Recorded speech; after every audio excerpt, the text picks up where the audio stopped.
आप देख रहे हैं एमपी तेज खबर। आपको बता दें, मध्य प्रदेश के खंडवा में किसान पूरी तरीके से कर्ज में है। कहीं फसलों ने मारा तो कहीं बैंकों के कर्जों ने। वही ये नज़ारा खंडवा के कोतवाली थाना क्षेत्र के हपला दिपला गांव का है, जहां पर एक अखिलेश सोलंकी नाम के व्यक्ति ने गलत कदम उठा लिया। बताया जा रहा है कि ये अखिलेश जो कि किसान है और ये अपने खेत में काम करने के लिए गया था, पर जब ये घर नहीं पहुंचा, जिसके बाद घर में पूरी तरीके से हंगामा मच गया। घर वाले तुरंत उसे ढूंढने के लिए निकले।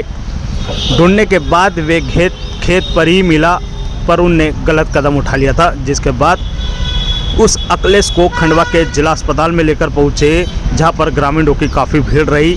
वहीं जब किसान की दुखद खबर मिलते ही खंडवा के कोतवाली थाना प्रभारी अशोक सिंह चौहान, खंडवा एसडीएम, तहसीलदार सभी पोस्टमार्टम रूम पर पहुंचे, जहां पर पता लगा है कि किसान कर्ज के मारे काफ़ी परेशान था, जिसके कारण उसने गलत कदम उठा लिया। उसके भाई ने इस मामले पर क्या कुछ कहा, सुनिए। सुनील सोलंकी, मेरा नाम सुनील सोलंकी है। मेरा भाई का नाम अखिलेश सोलंकी था। मेरा भाई खेती करता था और उन्होंने गलत कदम उठा लिया है। बैंक का कर्जा था, क्या था, वो खेती वही कर रहे शुरू से।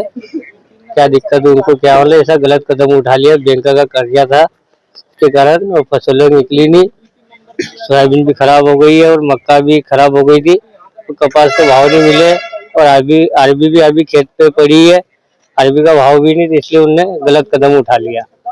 बैंक का कितना कर्जा था? बैंक का तो ये मेरे को नहीं मालूम, बड़े भैया के ही हाथ में कारोबार था, पर ऐसा मैंने सुना थी 2-3-4 लाख रुपए बैंक का है, कर्जा है। कितने सदस्य भैया के परिवार में? भैया 2 बच्चे उनके, उनकी वाइफ है। क्या एज है उनकी? उनकी एज होगी 35 साल होगी। बच्चे उनके 12-13 साल का है, 15 साल का है। मैं अभी अर्जुन सिंह सोलंकी हापला सरपंच हूँ। ये अखिलेश सोलंकी पिता जगदीश सोलंकी है, मेरे ही घर के सामने रहते हैं। खेती करते हैं। रात के 2:30 बजे खेत में पानी देने गए थे। अभी किसानों की जो खेत की लाइट चल रही है वो लगभग 2:30 बजे के समथिंग आ रही है रात्रि में। ये सुबह तक पानी वानी उन्होंने दिया कर, अब सुबह घर लौटे नहीं। घर वाले चिंतित हुए। आइट पड़ोसियों को, खेत पड़ोसियों को फोन लगाया, पूछा। गांव के लोग वहां पहुंच गए इस बात पे कि आए नहीं, क्यों नहीं आए। गांव में चिल्ला चोट हुई। पता चला कि खेत पे, अपने ही खेत पे, स्वयं के खेत में नीम के पेड़ पे उन्होंने फांसी का फंदा लगा के लटके हुए थे। सब लोग देखे, सब लोग किसान लोग बहुत दुखद में आ गए कि ऐसा क्यों हो गया। जब मुझे भी इस चीज का पता लगा, मैं भी वहाँ स्पॉट पे गया। मैंने स्थिति जानी और जो परिवार के माध्यम से निकल के आया कि उनका बैंकों का कर्जा और इस टाइप की खेती में लगातार नुकसानी के कारण ये गलत कदम उठा लिया। कितना मेंबर है उनके परिवार में? उनके परिवार में 2 भाई है। वो तो एक भाई तो अपने परिवार के साथ खंडवा में रहते हैं, यहाँ काम वाम करते हैं। वहाँ वो मियाँ बीवी, दोनों मियाँ बीवी रहते थे। 2 बच्चे उनके छोटे छोटे। कभी कोई ऐसी बात बताई परिवार में इस तरह का कदम उठा लेना? नहीं, ये तो मुझे इस बारे में जानकारी नहीं है कि परिवार में उन्होंने कोई बात करी हो। इस मैटर में कोई बात नहीं।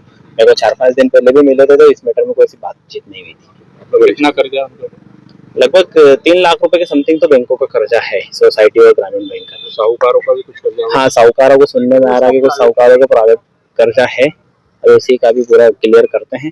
लेकिन मध्य प्रदेश में ऐसे कई, खंडवा जिले में ऐसे कई किसान हैं कि जो 10% के 5% के पैसे किसानों से लोग ले रहे हैं। किसान की एक मजबूरी रहती है कि लेना पड़ता है, लेकिन किसान कभी भी खुल के अपनी बात नहीं कर पाते, क्योंकि अपने एक सम्मान कारण रहता है कि मेरी इज्जत खराब होगी। लेकिन ये 10-5% वालों से मैं हाथ जोड़ के निवेदन करूंगा कि किसान को भगवान कहा जाता है, और भगवान से मत लूटपाट करो। किसान वास्तव में बहुत परेशान है। 10%, 5% का ब्याज बहुत होता है, किसान नहीं दे पाता है। ऐसे मध्य प्रदेश में कई लोग हैं जो दे रहे हैं, और खंडवा जिले के मैं 25 लोगों का नाम बता दूंगा। जिस दिन बात आएगी किसान कभी मजबूती से खड़े रहेंगे तो मैं फ्रंट पे आके उन लोगों का नाम बता दूंगा।